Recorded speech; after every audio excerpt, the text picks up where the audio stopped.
21 days. Can you commit to 21 days? It's going to take more than 21 days to change your way of thinking.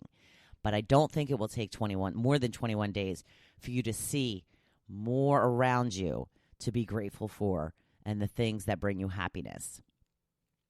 So, I was, talking a little bit about my mom yesterday, and this is part of the transition is because I am very much like my mom. Personality-wise, we share traits like strong personality, extremely opinionated, controlling, wanting to have our own way. We've both been known to be selfish, stubborn, holding a grudge, expecting the worst. Now, I've tried very hard to be a better version of my mother, and I thought for a while that I was just doomed to unhappiness because I was just like my mom, and she lived an extremely unhappy life. Then one day I realized I was not doomed to repeat her path. I could forge my own. And that is when I started working really hard on myself. Oprah became my guru. I loved me some Dr. Phil. I wanted to be a happy person, and I was willing to do the work, whatever it took, to make that happen. That is the difference between people who remain stuck and people who unstick themselves. You have to put in a little work. And when I talk about the work of a gratitude journal, it's not really that much work. First of all, like I've said a million times, get yourself a cute little notebook, a cool little pen, make it appealing, make it something that you want to sit down with and write in every day. Carry that bad boy around with you, show it off. Be like, look at my cute little gratitude journal. So you just have to commit to it. Now, my big break came when I moved to LBI the first time. My world changed so much when I moved there. I somehow got up the courage to go for a bartending job when I had never bartended before at one of the most popular bars on the island. I didn't think of this as actual work. I mean, it was, and it was scary when I actually got hired and had to convince them that I knew what I was doing. Although I'm sure I never convinced them that I knew what I was doing since I didn't. But I got out of my comfort zone because I saw what that job could bring me. Not only did I meet so many great people that are still my friends today, but I made a little money on the side, and honestly, it was fun working in a bar. I could either spend money by hanging in a bar, or I could make money and hang in a bar, right?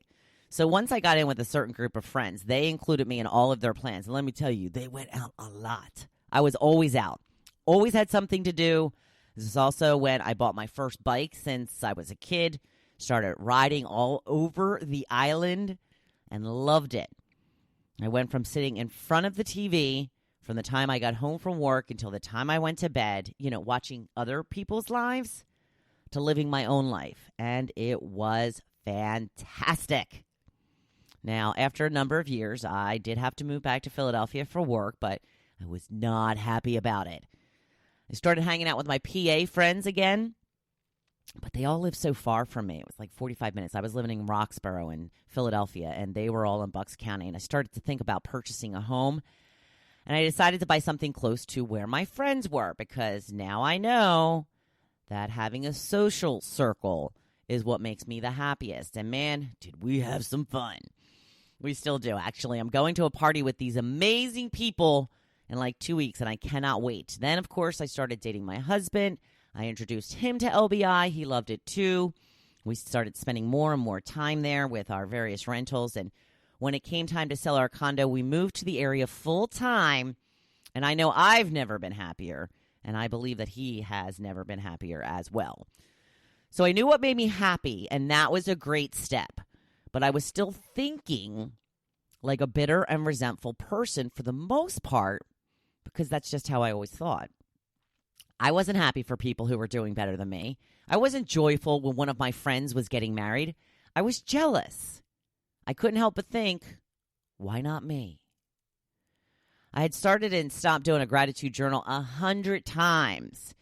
But when I read the Upteenth self-help book that once again told me to do all the things the other books had been telling me, it finally dawned on me there may be a reason They are all saying the same thing. So I started my gratitude journal, and I stuck with it. I also had a personal journal that I would use mostly when I was unhappy. I used it as kind of a way to, work through my problems. This is also a very helpful tool. Luckily, I haven't felt the need for that in many years now. Not that I'm not ever unhappy anymore. I'm just not stuck in it like I used to be. I know how to be sad. I know how to be sad about something now and just not let it take over my whole life. But I believe it was the act of doing the gratitude journal every day that changed my way of thinking. Like I've said 1,000 times, it not only makes you realize how much you already have to be grateful for, it sets you up to look for the positive throughout the day instead of focusing on the negative. And because you want to write things down at the end of the day. So go get yourself the cutest darn notebook or bound journal. Get something fancy. This is something I encourage you to spend money on. And I don't encourage people to spend money on anything because I'm a cheapo. But make it something you will want to write in. You will want to fill it up and then go get another one because you want another super cute notebook. Find a favorite pen and buy 100 of them. Make the process as easy and fun as possible, and you will want to do it. Trust me. Now, I have had people tell me they don't know what to write in it. So you're supposed to write anything you're grateful for. That's what you write down. 5 things every single day that brings you joy. Once you start looking for things that bring you joy, you will realize there is so much more opportunity for it than you ever realized. But I get that it can seem very broad, a little overwhelming at first, so I came up with a quick checklist for you to get started. And here it is. Every day, write down one thing from these 5 categories. Something you saw, the leaves turning color, an old picture, a friend, your pet, a sunrise or sunset. Something you smelled, a scent that you smelled. Freshly brewed coffee, your favorite perfume, a candle, freshly cut grass, something that you hear, the sound of your child's voice, music, birds singing, the words, I love you.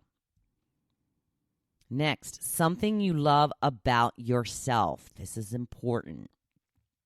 Your eyes, your hair, the fact that your body does everything you tell it to, your freshly painted manicure or pedicure, anything. There's all kinds of things that you can love about yourself if you look hard enough. And finally, a material thing that you love, your handbag, your wedding rings, your home, your comforter, just something that, a creature comfort, something that you love. These are just what I came up with to help guide you into what you may want to jot down, some things that you might just not think about. You can write down whatever you want, but I do encourage you to try to mix it up and not write down the same things all the time. You are trying to find more and more things to be grateful for every day. So if you haven't started it yet, go get that notebook, use this as a guide, and see how important it becomes for you to write in it every day. There are days that I still struggle to come up with enough, but then I go back to my mainstays. Like I said, my house, my Tucker, where I live. Don't keep repeating yourself, but you can repeat things from time to time. The more you do it, the better it will be for you, and the more you will enjoy your life. I promise you. So it is Taco Tuesday.